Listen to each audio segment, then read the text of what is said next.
Carlos Fuentes, en Todas las familias felices, dice: yo vengo de una familia en la que cada miembro dañaba de algún modo a otro. Luego, arrepentidos, cada uno se dañaba a sí mismo.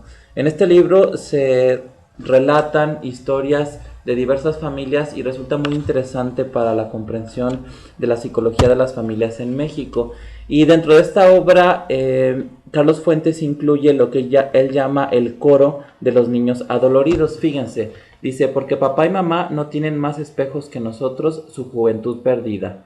Porque papá y mamá se resienten de sus vidas y nos amuelan las nuestras para que no nos atrevamos a ser mejores, que es lo que algunos psicólogos han llamado el complejo del rey Layo, así como Freud le da mucha importancia al impulso parricida de Edipo, ¿no? Y que esto lo enmarca dentro de el complejo de Edipo, que es uno de los pilares de la teoría psicoanalítica. Autores como Thomas Szasz han hablado del complejo del rey Layo, es decir, los celos o el enojo que un progenitor puede tener hacia su propio hijo y que lo puede llevar a destruirlo. Y bueno, si queremos profundizar en los conflictos paterno-filiales, no hay mejor obra que la Carta al Padre de Franz Kafka, que es un documento que obviamente él no tenía la intención de publicar. Parece ser que la carta llegó a manos de un amigo y tras la muerte del escritor, pues este documento salió a la luz. Parece ser que el padre nunca la leyó y que estuvo un tiempo en poder de la mamá, y la mamá no creyó conveniente que el papá se enterara de sobre todo lo que Franz Kafka creía acerca de su padre. Es un documento muy interesante para entender los conflictos familiares, y aborda también cómo era la conyugalidad en este sistema familiar, que es interesante porque seguramente había una disfunción en la pareja, en los padres de Franz Kafka, y la mamá tendía a sobreproteger al chico, ¿no? Ese es un autorretrato de 1911.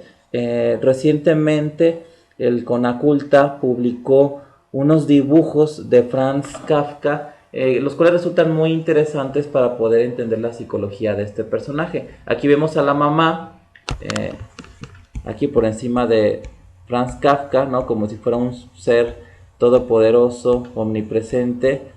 Y bueno, aquí está nuestro personaje.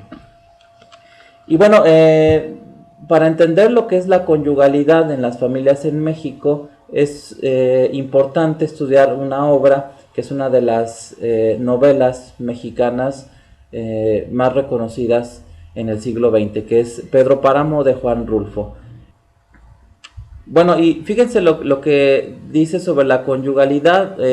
Una mujer le dice al protagonista, Juan Preciado, poco tiempo después de que su esposo salió de casa, que él posiblemente la iba a abandonar. Y fíjense cómo lo expresa: tal vez no regrese. Esto le dice la mujer a Juan Preciado.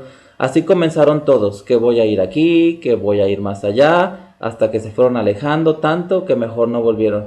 Que esto dentro de nuestra cultura mexicana sucede mucho cuando en las familias el padre se va a trabajar a Estados Unidos, se va a ir por un tiempo, a veces regresa a México, se vuelve a ir y poco a poco se va alejando hasta que llega el momento en el que ya no saben nada de él.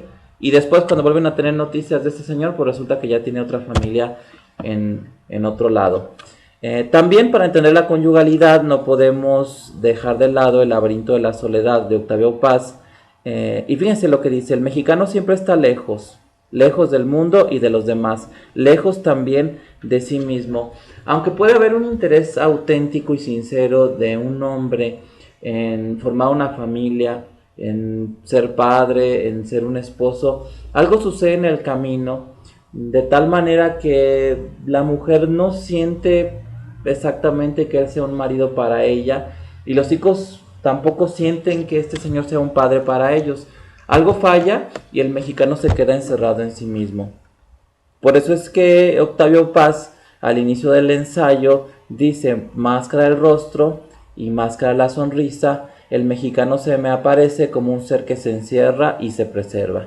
Y bueno, regresemos a la carta al padre de Franz Kafka, que ese es un pasaje muy interesante dentro de este documento, porque aquí nos habla del doble vínculo y estamos hablando de una carta que se publicó en 1921, posiblemente se escribió pues muchos años atrás, y esto es interesante si consideramos que la primera descripción del doble vínculo fue en la década del 50 por Gregory Bateson y su equipo de colaboradores. Fíjense lo que le dice Franz Kafka a su papá: el motivo principal que existía detrás de mis intentos de matrimonio era independizarme, solo que luego en la realidad se convertía en ese juego de niños. Fíjense, es un juego, ¿no? Utilizando este término que emplea Mara Selvini Palazzoli, en el que mientras uno retiene fuertemente la mano del otro, le grita: vete, vete, ¿por qué no te vas? Aquí él está describiendo que hay dos mensajes: un mensaje verbal en un nivel en donde la persona le dice al otro que se vaya, pero un mensaje no verbal en donde esta persona le retiene fuertemente la mano para que no pueda escapar. Y lo más interesante es lo que dice a continuación Franz Kafka, que aquí en esta diapositiva ustedes están viendo a su izquierda a Gregory Bateson y a Franz Kafka, que es interesante porque obviamente cuando Gregory Bateson publica su trabajo sobre una teoría de la esquizofrenia, que es un artículo que aparece en una revista de neurología, pues ahí por supuesto que no le da el crédito a Franz Kafka, ¿no? Cuando la realidad es que si nosotros miramos hacia las obras de los grandes escritores, pues nos vamos a dar cuenta de que ellos plasmaron consciente o inconscientemente muchos principios psicológicos que después aparecieron en artículos científicos o en libros de texto. Fíjense lo que dice Kafka: el propósito de vencer esta situación tiene así algo de demencial y el menor intento puede llevar a la locura. Fíjense qué interesante, nos está describiendo un doble vínculo, es decir, un mensaje a través de una modalidad que contradice a otro mensaje que se expresa a través de otra modalidad y que esto puede generar locura, ¿no? Es exactamente lo que dijo Gregory Bateson.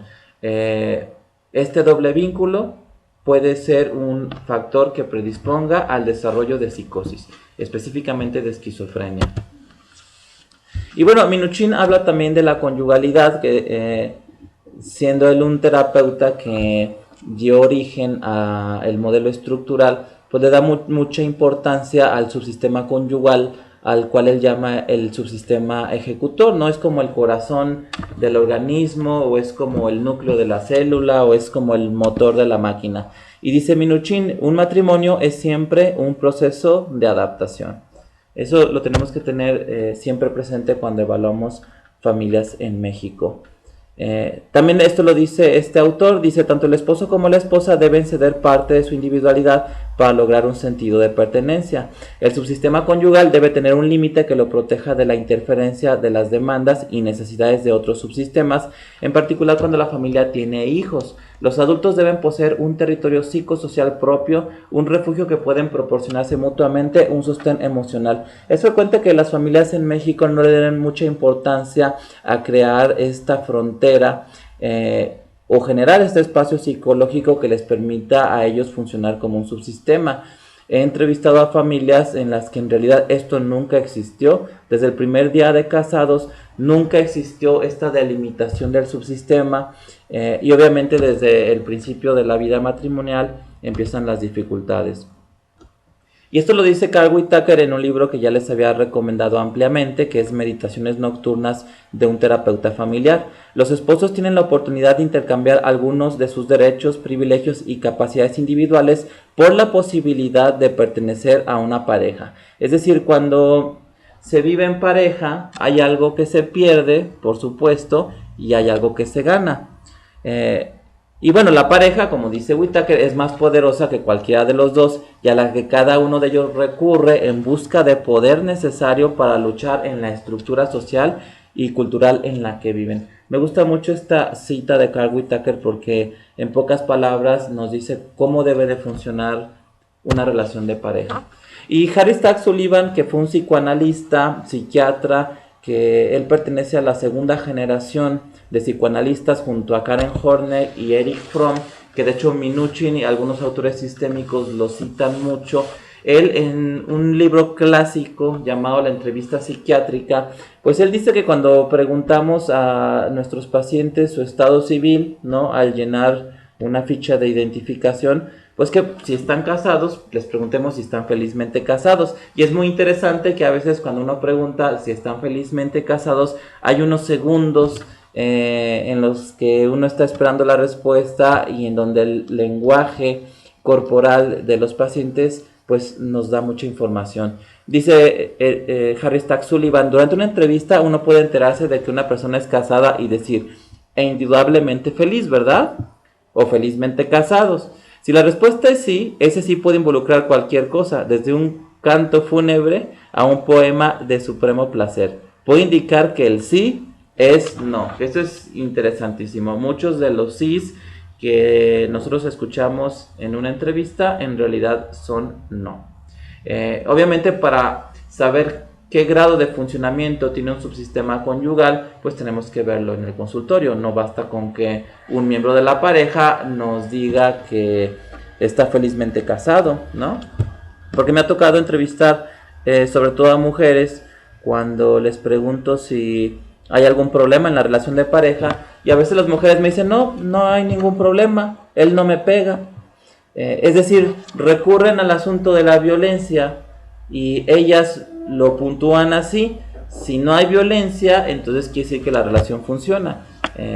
Pero claro que esos son los criterios que tienen las propias parejas sobre su propio funcionamiento, pero nosotros como terapeutas sistémicos pues tenemos otros criterios para poder evaluar el funcionamiento. Y regresando a este libro que ya les había comentado de todas las familias felices de Carlos Fuentes, en este coro de los niños adoloridos, aquí nos explica un poco el tema de la violencia, de cómo pasa de una generación a otra, de cómo los niños cuando viven violencia entre sus papás, después ellos empiezan a expresarla, que es muy común que a veces en estas parejas donde hay violencia, luego los cónyuges se separen y generalmente el cónyuge violento pues se distancia, pero uno de los hijos va a empezar a relevarlo, va a empezar a expresar violencia hacia el progenitor que se quedó con los hijos. Dice, porque mi padre nos golpeaba parejo a mi mamá y a mí, porque mi madre tenía miedo y yo con ella igual.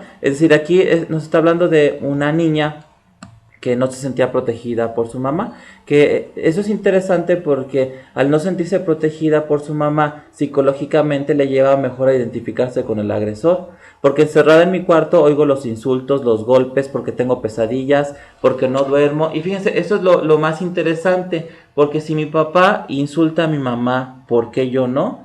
Que esto es muy importante tenerlo presente. Muchas de las reglas que hay en un sistema familiar son reglas que por supuesto son totalmente implícitas. Es decir, los padres de familia con la conducta que ellos expresan frente a los hijos, pues les están diciendo qué cosas se valen y qué cosas no se valen en ese ambiente familiar.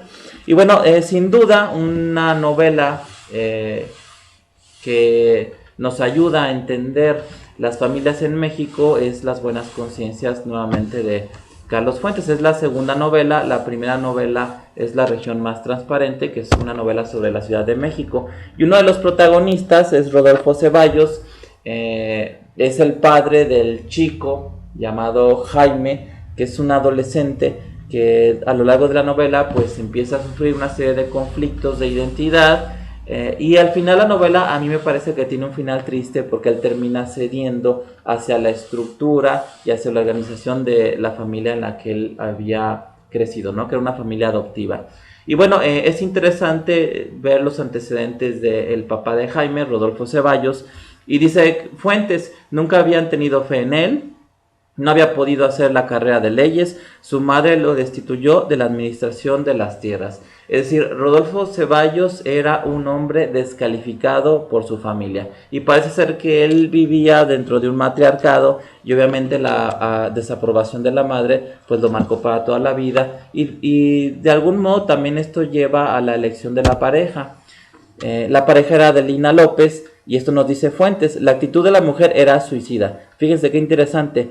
Si su interés estribaba en que Rodolfo se condujera con mayor rigor social, en este desarrollo habría de destacar con el tiempo la propia vulgaridad de Adelina. Es decir, ella finalmente se atrapaba en una paradoja porque desde la perspectiva del resto de la sociedad, esta pareja era un poco dispareja, ¿no? Aparentemente Rodolfo tenía una posición un poco más privilegiada y Adelina pertenecía a una clase baja y ella quería que su marido fuera ascendiendo y finalmente solo se iba a distanciar más. Y finalmente eso fue lo que sucedió. Aunque claro que si leemos con detalle la novela, nos damos cuenta que a esta pareja le sucedió lo mismo que les pasa a miles de parejas o millones de parejas en México y el mundo, que es esta situación de no delimitar este espacio psicológico de su propio subsistema, sino que ahí dejaron que la familia extensa pues interfiriera en las decisiones que solamente debieron involucrarlos a ellos. Fíjense cómo la familia de Rodolfo lo descalificaba a él, y cuando él llega con su esposa Adelina, también la familia, principalmente la hermana de Rodolfo, descalificaba a Adelina. Decía, anda, queridita, si de veras quieres quedar bien con nuestras amistades, déjame ordenar a mí la cena. Ya sabes que de ti todos se burlan. Es decir, la familia de Rodolfo Ceballos no nada más estaba interesada en quitarle a él cierto poder o cierta posición dentro de la familia, sino obviamente también quitárselo a su pareja. Y bueno, estos son los tíos de Jaime, Asunción y Jorge Valcárcel, que es un matrimonio que no podía tener hijos. Asunción era la hermana de Rodolfo, el padre de nuestro protagonista Jaime, y finalmente como la relación entre Rodolfo y Adelina fracasa y ellos se separan, pues el niño queda un poco volando. Y esto es interesante porque muchas veces en las familias, cuando un niño como que sobra un poco, pues nunca falta quien lo necesite. Que bueno, esto quedó muy bien porque tanto Asunción como Jorge necesitaban un niño, y lo vamos a ver más adelante en esta cita. Dice Carlos Fuentes, no quería ciertamente al muchacho, es decir, Jorge no quería a Jaime, al hijo adoptivo, y aunque le irritaba, fíjense, le interesaba como materia prima moral y lo necesitaba para vivir en tranquilidad con su esposa. Él, como su esposa, fue acostumbrándose a la idea de que gracias al niño no había problemas en el hogar. Esto es interesantísimo porque nos muestra la novela este manejo, ¿no? O este uso meramente instrumental de los niños, un poco para acallar, ¿no? O para disminuir la intensidad de algunos conflictos, principalmente conflictos conyugales. Hacia el final de la novela, Jaime Ceballos, luego de sufrir una crisis de identidad en la que él desafiaba los valores, la doble moral, la hipocresía, la falsa religiosidad de estos tíos que eran su familia adoptiva, él finalmente se da cuenta que no tiene los recursos y que no tiene la energía para ser un rebelde o un innovador o alguien que es capaz de romper las pautas. Que esta parte a mí se me hace de mucha importancia porque Carlos Fuentes nos muestra que en la vida de un adolescente hay un momento de lucidez en la que el adolescente ve con claridad las pautas de la familia en la que ha crecido, y como que hay unos segundos de libertad en donde el adolescente puede decidir romper esas pautas y dar ese salto al vacío, que es intentar algo nuevo o bien amoldarse al sistema. Y fíjense lo que dice Jaime Ceballos en esta novela: no he tenido el valor, no he podido ser lo que quería, no tengo más apoyo que esto, mis tíos, la vida que me prepararon, la vida que heredé de todos mis antepasados. Fíjense, me someto al orden para no caer en la desesperación. La iglesia es el lugar a donde vienen doña Asunción y mi tío Valcárcel y todos los demás a sentirse buenas gentes una vez por semana. Vienen aquí como van al teatro o a una fiesta. Aquí habla de la falsa religiosidad. A que los vean, no les importa Cristo ni quieren de veras vivir con él.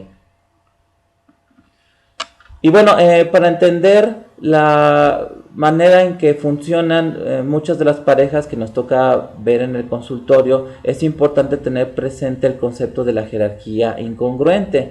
Dice Chloe Madanés, a veces la pareja resuelve la lucha por el poder extrayéndolo de una situación de desvalimiento.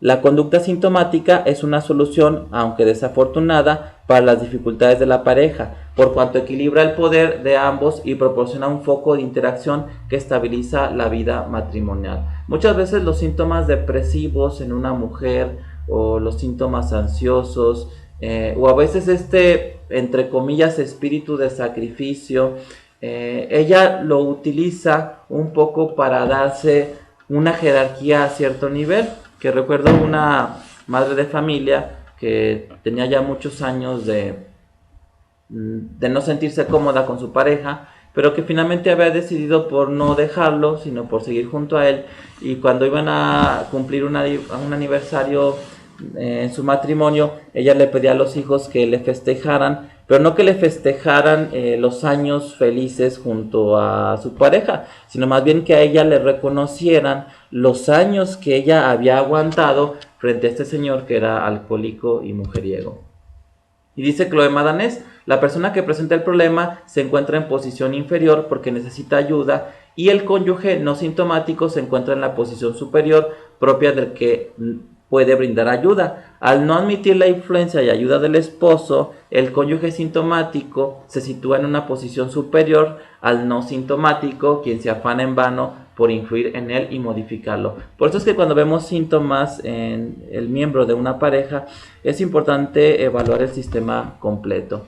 Y bueno, si queremos comprender detalladamente las familias en México, también es importante abordar el concepto de la religiosidad, porque la religiosidad en el mexicano tiene características muy propias y particulares como no las vemos en otras partes del mundo. Dice Rogelio Díaz Guerrero en su Psicología del Mexicano, tal vez no sea accidental que el símbolo religioso más alto sea una mujer, la Virgen de Guadalupe, que es congruente con lo que investigó Erich Fromm cuando vivió en México y cuando hizo una investigación en un pueblito del estado de Morelos, y que él encuentra que gran parte de la población rural, y que obviamente eso se puede traslapar también a la población de las ciudades, tienen lo que psicoanalíticamente se conoce como una fijación a la madre. Y bueno, esa es la obra que les estaba yo mencionando de Erich Fromm en coautoría con Maccoby. Dice, el predominio del elemento maternal también se puede ver en la estructura religiosa del catolicismo romano-mexicano. Fíjense, aquí parece un poco contradictorio, ¿no? Romano-mexicano. Mientras que su teología es, por supuesto, igual al de la iglesia en general, se acentúa y hace hincapié con fuerza el lado matriarcal.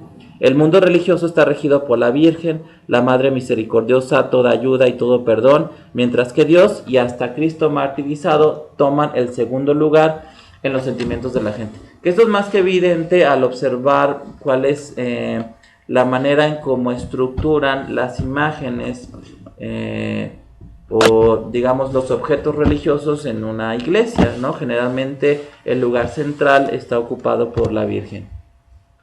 Y dice Fromm, no es exagerado decir que para el campesino mexicano, y aquí yo creo que eso sí lo podemos traslapar al resto de la población en nuestro país, la Virgen de Guadalupe y muchas otras vírgenes de importancia local, que aquí en Guadalajara pues vendría a ser la Virgen de Zapopan, está en el centro de la creencia religiosa.